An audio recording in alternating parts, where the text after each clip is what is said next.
Hello viewers, నమస్తే అండి. చూస్తున్నారు కదండి, ఇప్పుడు మనం సింపుల్గా ఎగ్ రైస్ తయారు చేసామండి. Very simple ప్రాసెస్తో. ఆయిల్ వేడెక్కాక అందులో ఎగ్ కొట్టేసి ఉప్పు, పసుపు, కొద్దిగా కారం యాడ్ చేసామండి. ఒక నిమిషం తర్వాత మనం బాయిల్ చేసుకున్న రైస్ని అందులో యాడ్ చేసుకున్నామండి. కొద్దిగా గరం మసాలా పౌడర్ని కూడా యాడ్ చేసామండి.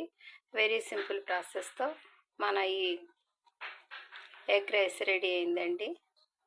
మా వ్యూవర్స్ కోసం ఈ చిన్ని వీడియోని ప్రజెంట్ చేస్తున్నానండి. తప్పకుండా తిలకించండి వ్యూవర్స్. చూస్తున్నారు కదా, వెరీ సింపుల్ ప్రాసెస్తో అప్పటికప్పుడు మనం తయారు చేసుకునే ఈ ఎగ్ రైస్ చాలా టేస్టీగా కూడా ఉంటుందండి. తొందరగా తయారు చేసుకోవచ్చు. అందుకని చెప్పేసి మేము అప్పుడప్పుడు ఇది తయారు చేస్తూ ఉంటామండి. మా వ్యూవర్స్ కోసం ఈ చిన్ని వీడియో అండి. తప్పకుండా తిలకించండి వ్యూవర్స్. బై అండి.